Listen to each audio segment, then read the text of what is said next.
The Prescription Drug Misuse Education Research Center at the University of Houston College of Pharmacy is a college-level research center that is focused on improving patient outcomes related to everything that has to do with prescription drug misuse. We address a number of different types of addictions: opioid use disorder, prescription drug misuse, and all of the things that are sort of related to it, including mental health issues, access to care, equity in care.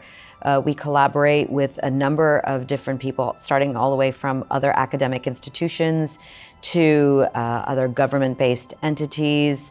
We work with a lot of funding agencies, National Institutes of Health, SAMHSA, all the way down to individual members of the community. Houston is the fourth biggest city in the country and really lacked targeted and focused research related to prescription drug misuse until the Premier Center was founded in 2018. We are a very transdisciplinary team, so we have a number of faculty who come from a variety of backgrounds, including pharmacy, medicine, public health, psychology, counseling. So we are a team that's very multidisciplinary. We're a team that's very collaborative in working and addressing the primary issue, addressing addiction. So when we initiate a patient on treatment, we're going to allow that patient to receive maintenance pharmacotherapy for as long as they need.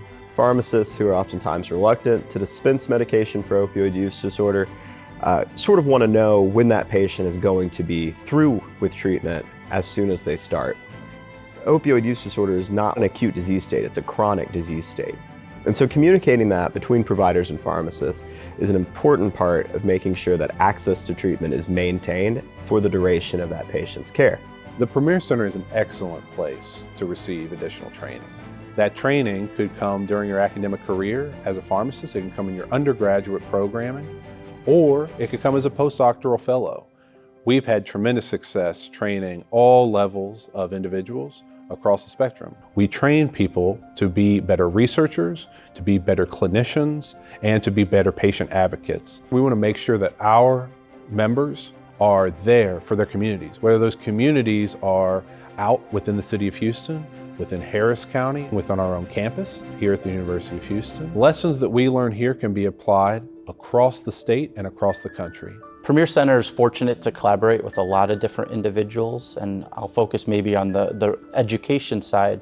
We're able to provide a lot of different educational programming for not only pharmacists, but other healthcare providers, community groups, and lay patients as well. We consider it vertical integration of our research center to be able to provide all components of a research project under one roof. Vertical integration allows us to go from initial data collections with key stakeholders, including patients or physicians, all the way through developing and evaluating large-scale interventions.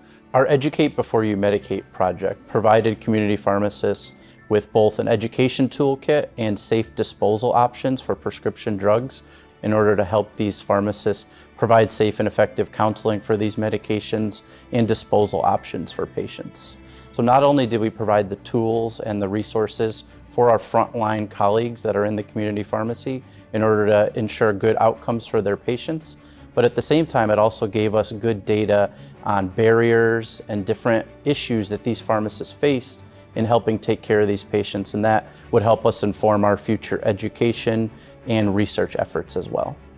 One of the most common sources for illicit opioid use among children and adolescents is medication that is taken from the medicine cabinet. Every year in the United States, there are about 25,000 to 30,000 visits to emergency departments due to unintentional medication exposure in children. Our group operates a program called TIDES. We provide three types of products currently. We provide a mail-back envelope, which individuals can use to put unused medication in the envelope, then they stick it in the mail, it goes to a facility where it is incinerated. We also provide a couple of deactivation products. One of them is a pouch. You add the medication, add water, and then you can chunk it in the trash.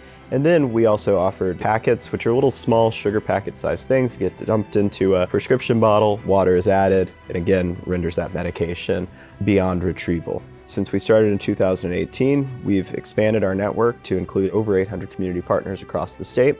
And we estimate that we've taken back somewhere around 10 and 12,000 pounds of medication. Premier Center has done a wonderful job in assessing the outcomes of their interventions and constantly using continuous quality improvement methods to enhance those interventions for the future.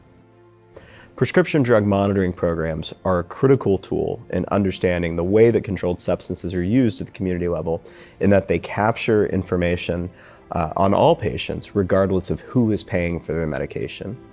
Having access to all payer data is a vital part of our center's approach to understanding prevalent patterns of controlled substance utilization at the population level.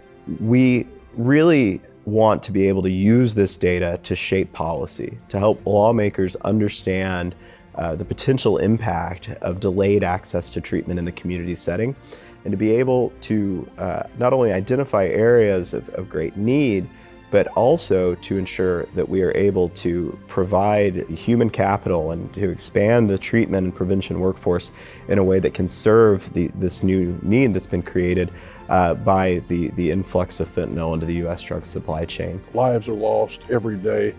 It is a problem that is not going to go away soon, but we must develop strategies like those that are being originated in the Premier Center to help our country deal with these ongoing issues. We want to make sure that the problems facing Americans today are solved with the help of researchers at Premier.